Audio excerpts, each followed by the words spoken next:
Hi, boys and girls. Miss Gonzales here with you again today. I'm getting ready to read you a story, and I thought that I would start with some clues. If you remember what we read yesterday, which was Birdwatch. So I have this, if you can see it there.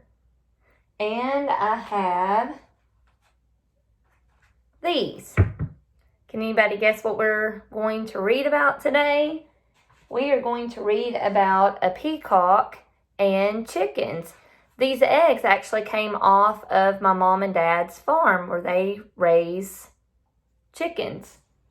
The story that we're going to read today is called 3 Hens and a Peacock. And this was written by Lester L. Lemonack. Now, as I'm reading to you today, we've talked a lot about characters. We've talked a lot about setting and plot in class. The last thing that we were covering in class was theme. Do you remember what theme was? Theme is what is the lesson or the message that the author is trying to teach you. So as I'm reading this story, see if you can figure out what the theme is. And remember, the theme is different than the main idea. The main idea is what the entire story is about. The theme is the lesson. What could you learn from this story?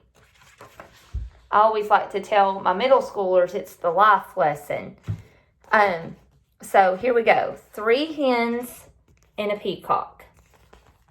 There's something else that I want you to pay attention to in this story. There's a lot of conversation going on between the hens and the peacock and some of the other characters. And I really want you to pay attention to that because we're going to talk about that at the end of the story. Things were quiet on the Tucker's farm. The cows chewed their cud. Cud is that's what's left over from where they've been eating. And the way that their stomachs work, because they have more stomachs than we do, if you've ever noticed a cow, it just seems like he's chewing quite a bit all day. Well, that's their cud that they're chewing. That's how they digest their food. The hens clucked and pecked and laid their eggs. The old hound stretched out on the porch, watching and listening. Once in a while, someone would stop to buy tomatoes or corn, perhaps a quart of milk. Nothing unusual happened there until...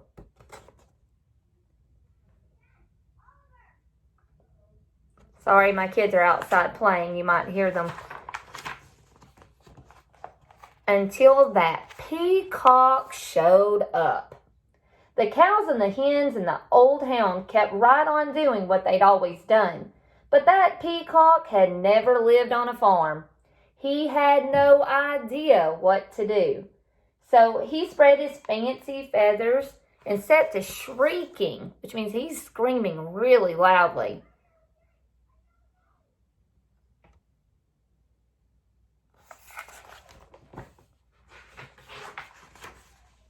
Eventually, the peacock wandered down to the road. When cars whizzed by, he shook his feathers and cried out in his loudest voice. Of course, folks stopped for a closer look. Can you notice in the illustration of the peacock, does he look kind of proud?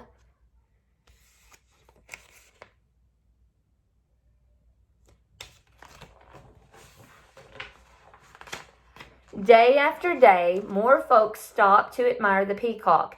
And they all bought tomatoes and corn, eggs and milk. Business on the Tucker's farm was booming. Everyone seemed happy to have visitors stopping by. Who looks angry in this illustration? Can you guess? Can you predict or see who is not so happy about this?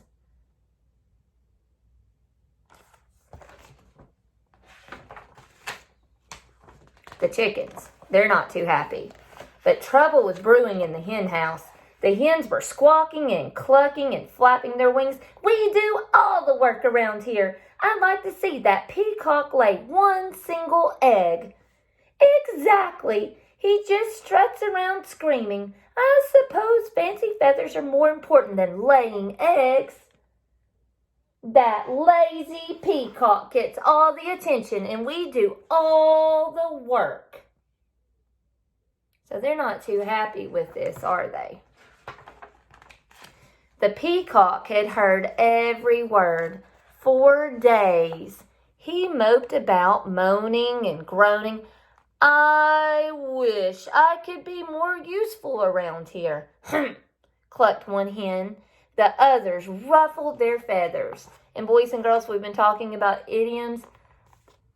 That is an idiom also. If you get your feathers ruffled, that means that you're angry or upset.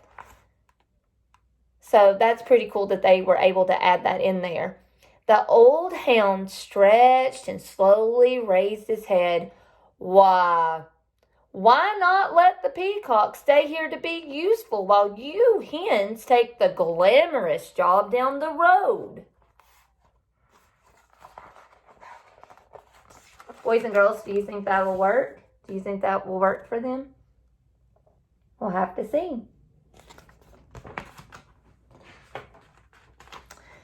The three hens began clucking to one another. What a wonderful plan! Yes, it's a fabulous idea. Oh, ladies, we simply must fancy up our feathers tonight. And nothing but our brightest beads, bangles, and bows. A bangle is a bracelet. We'll stop traffic for sure. Why, you girls know I can strut with the best of them. The peacock perked up. Let's do it, he declared. Tomorrow, I'll stay here, sit on a nest, and cluck. Notice, if you can see the conversation, how can you tell in these pictures that they're having conversation? Do you see these are called quotation marks. Do you see that? And then they said he declared, which means that he stated it. He said it.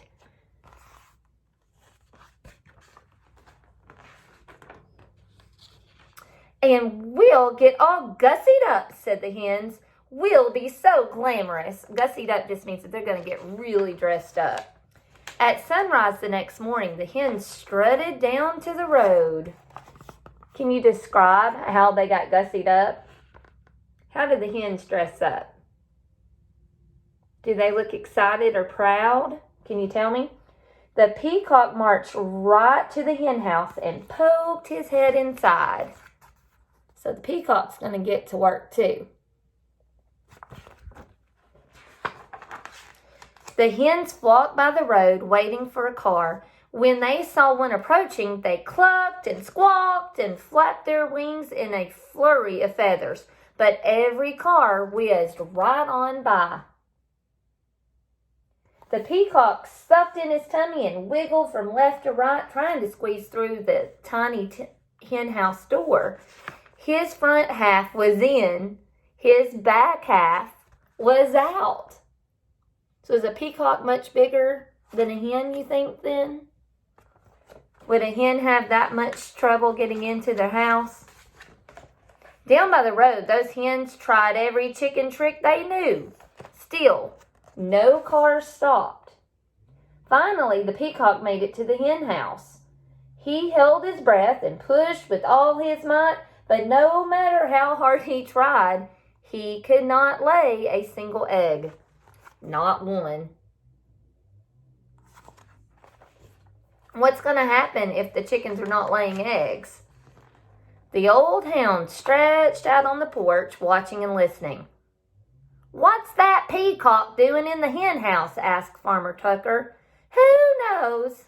Said Mrs. Tucker. And what are those hens doing down by the road?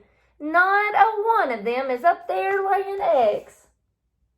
Well, the way things are going, we aren't likely to have anyone buying eggs today, said Farmer Tucker. We need that peacock down there stopping cars. So now the farmers are concerned.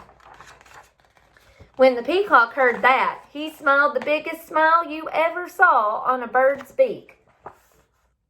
Why would he be smiling, boys and girls? Why would he be glad what he heard? I am helping, he thought. He squirmed back and forth until he popped out of the cramped hen house. Then he trotted off to find the hens.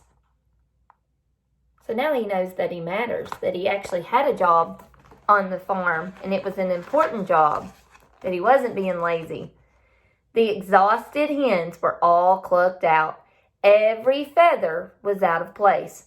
What a day! We couldn't get one car to stop. It's true. Why, most of them didn't even slow down. So they've decided that the Peacock, his job did matter, didn't it? The Peacock met the hens as they trudged up the road. I can tell you, I'm no good at laying eggs, he said. I'm just not meant for it. One hen nodded. I put on my stellar strut, and even I couldn't stop a single car, she said. I have to hand it to you, Fancy Feathers. Your job is harder than it looks. The other hens agreed. The Peacock looked relieved. That means that he's so glad.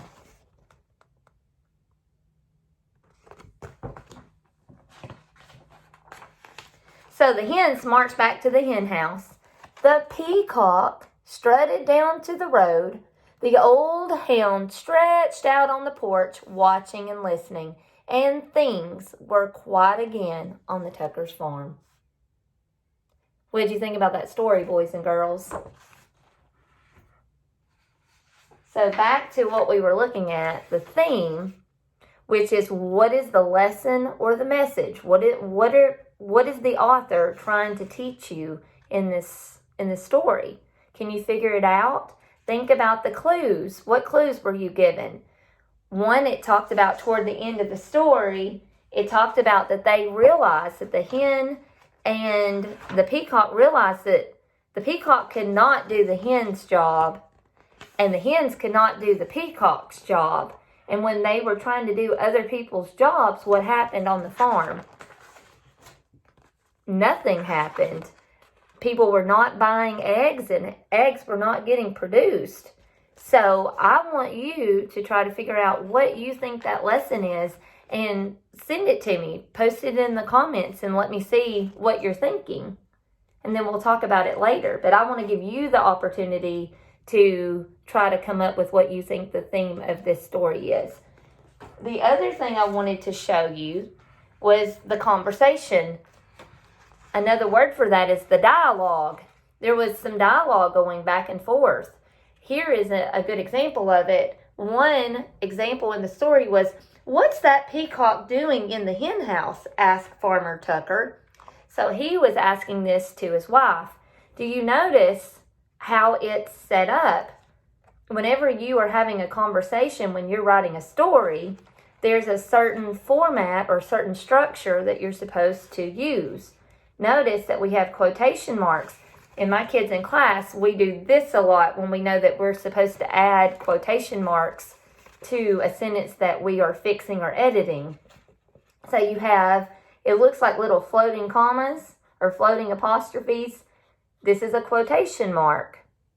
Notice the next thing you do once you have your quotation mark, you have to capitalize the first word in the sentence, just like you would in a regular sentence.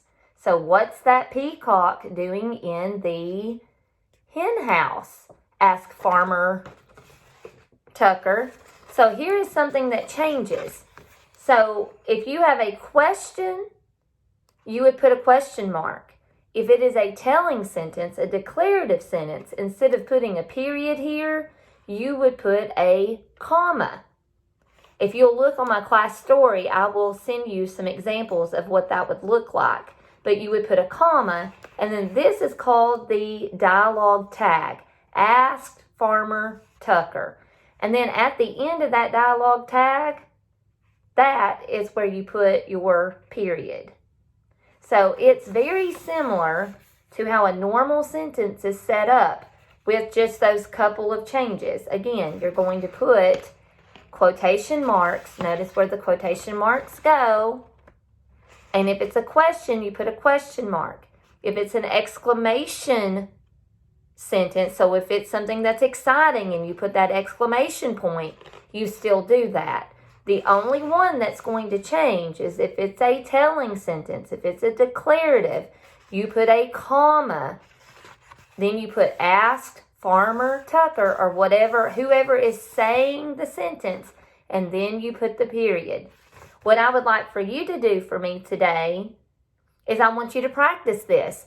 Can you write a conversation, maybe between the peacock and one of the hens, and show me how you can add the quotation marks, how you can add the dialogue tag, and how you can add the correct punctuation? If you will send this to me, you either on our class story or if you just put it in the comment section, I will talk back and forth with you to make sure that you're doing this correctly or if you need help. I hope you enjoyed the story today. Be looking for some more things to come. I'm hoping to read you a story about the rainbow fish, and I want to introduce you to a pet that we have. It's our only pet actually here at the house, and it is a betta fish that Penelope named Rainbow because rainbow is multicolored. And I will talk to you about our fish and introduce you to Rainbow. So I hope you guys have a great day, and I will continue to send things out to you. If you have any questions, just shout out to me. I'll be thinking about you. I miss you. Okay, bye.